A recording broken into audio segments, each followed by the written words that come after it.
Welcome back to Leeds Bradford Airport. It's Alex Belfield in the morning, meeting the people behind the scenes of the Helicopter Heroes, which is on at 9:15 on BBC1 weekdays, celebrating the work that the Air Ambulance does. And it's a vital resource for the NHS and for everyone in West Yorkshire, because you never know when you're going to need it. But it's not cheap, and the man who knows all about that is Paul. How are you? Yeah, very well. Good morning.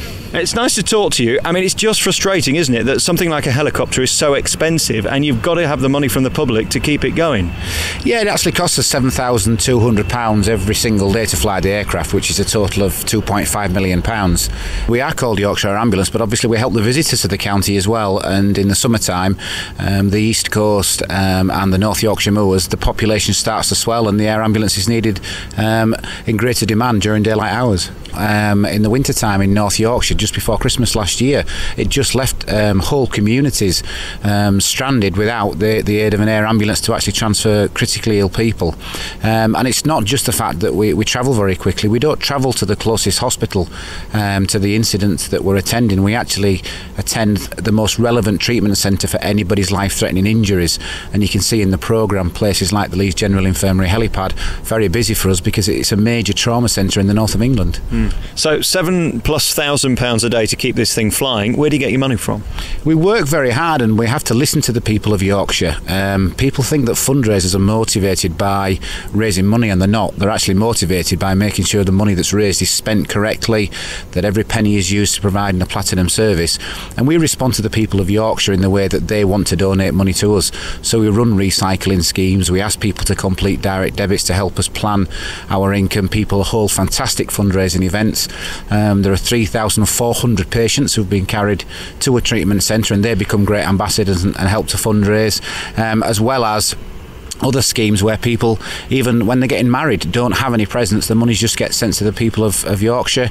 Other people literally sit down, write us a letter, write us a cheque, say thank you, do it anonymously, and help the air ambulance to keep flying every day. How helpful are the government in keeping you in the air? As an independent charity, we want to move things along at our own pace, and as far as the government support goes, that comes through the NHS and through the ambulance service providing the paramedics. In Yorkshire, we are the only air ambulance in the country that actually owns the helicopters. We took out mortgages totaling something just short of £5 million over a 7-year period, and right now the people of Yorkshire own one of the aircraft, and we have an outstanding mortgage of about £800,000 on the other aircraft, and we're hoping to pay that down as quick as we can. How long do they last? How often do they have to be mended? And is it a good investment then overall? Are you proud with your helicopter that you've now paid for?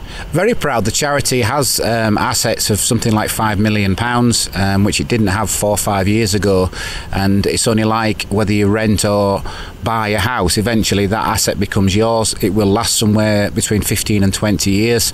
There will be a period of time where we need to save money, but not right now. And what it does mean is that we can continue flying. They're obviously checked every single morning, but every 100 hours they undergo maintenance, and then once a year they actually undergo an annual service, which costs about £250,000 to do that each year. It's incredible amounts of money, but of course the price to pay for that is that you're saving people's lives, and there's an awful lot of warmth about it. You've only got to see your programme to see the impact it can have on entire families, let alone the individual. Is that nice for you when people drop you a note after they have been rescued and say thank you? We're a very small but proud team at Yorkshire Air Ambulance, and when we select people to come and work for the charity and raise money and handle the money, we're very careful. We want the best people, and of course once you've got the best people we can hit our targets, but it does mean that the feedback we get is absolutely terrific, and I know everybody who works in the fundraising team has received a kiss or a handshake or a hug of somebody who just said thank you because my mum, my brother, my sister, somebody I loved was saved. And when you watch the programme, I think it's amazing to see that a lot of the time the patient says, I don't remember being in the air ambulance, but you can see the loved ones around them being affected, and I think it's good to remember that there are people who love everybody and that they're affected by the air ambulance as well as the people who are carried. And how important is Helicopter Heroes in promoting your cause and showing what you do? It's very important. There are 23 air ambulances across England and Wales operating, and it heightens the profile that we're all charities. And you'll see in some of the incidents in the coming weeks, Cave and Fell Rescue, Mountain Rescue guys coming to the aid of other people and their charities as well.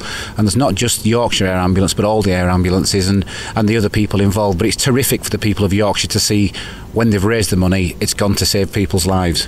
Paul, thank you so much for having me down today. It's been lovely meeting you all, and good luck with everything. And we'll come back again when the helicopter's here and he doesn't end up taking off and being busy. Alex, thanks very much, and I'm sure one day you'll see it, which means everybody's safe in Yorkshire. If I hang about a bit, you wouldn't give me a lift home, would you? Wouldn't take you long to get back into Leeds from here. Thanks, Paul. Thanks very much.